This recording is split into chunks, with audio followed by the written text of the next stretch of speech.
Alors voilà, j'ai du texte ici. Voyons un peu comment est-ce qu'il se comporte. Bon, il n'y a qu'un seul style de texte là-dedans, donc je ne suis pas obligé de le sélectionner avec l'outil texte pour aller voir.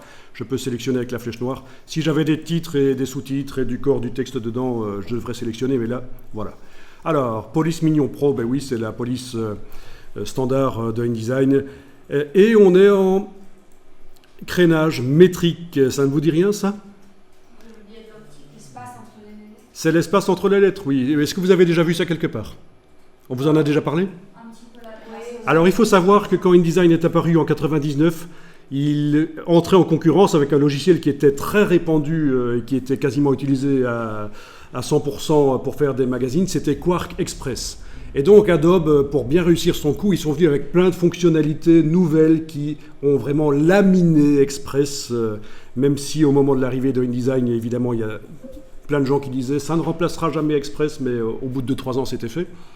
Et parmi ces fonctionnalités, il y avait justement cette chose qui existait dans les anciennes machines des années 70, début 80, qui servait à faire des magazines et des livres. C'est ce qu'on appelait des photocomposeuses, des choses qui coûtaient le prix de plusieurs voitures, des super ordinateurs photocomposeuses. Elles avaient cette qualité typographique qui avait été perdue avec Express. Et InDesign a ramené ça.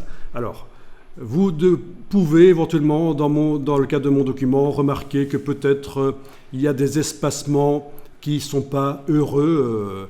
Normalement, il faut que les mots fassent bloc. Il ne faut pas qu'on ait l'impression qu'il y ait des trous. C'est le travail du graphiste quand il fait un lettrage sur une vitrine ou quand il fait un gros titre, un graphiste, et il fait attention à régler l'espacement entre les lettres.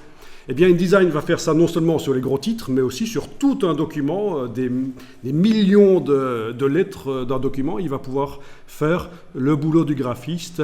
Donc, on va demander ici optique à la place de métrique, et vous devriez remarquer que les espacements entre les lettres vont changer. Voilà. Et donc, pour tout le contenu du bloc. Et donc, il est conseillé, à moins que vous ayez une raison technique de ne pas faire ça, et ça, dans la boîte où vous allez travailler éventuellement pour faire la mise en page, ils vous le diront, il ne faut pas enclencher l'optique.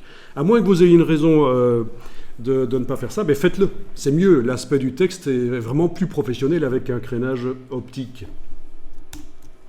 Et vous avez la même chose dans Illustrator et Photoshop, bien sûr, puisque à un certain moment, il y a quelques années, ces deux logiciels ont hérité des fonctions typographiques de InDesign. Donc vous avez aussi le réglage optique et métrique dans ces deux logiciels pour faire des flyers notamment et des choses comme ça.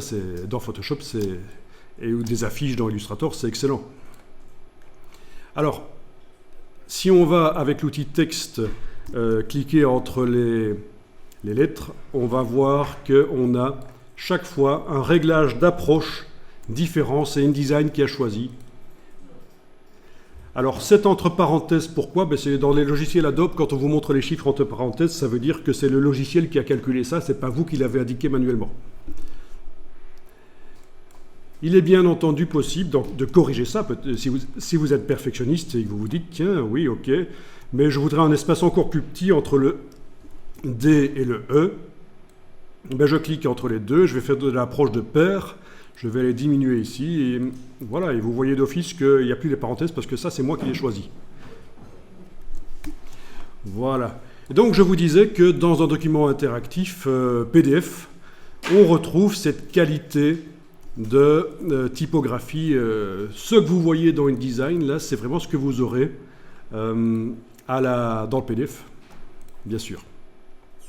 C'est ça l'intérêt par rapport au HTML, CSS pour faire une borne interactive, éventuellement un document qui a vraiment un look intéressant.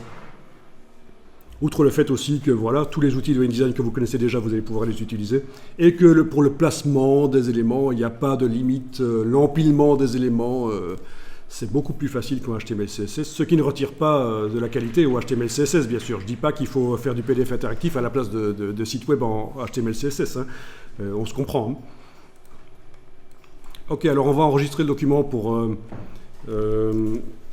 ne pas perdre ça déjà. Je vais changer le nom parce que bon, ici je vais enregistrer régulièrement sous un nom différent pour garder les différentes étapes.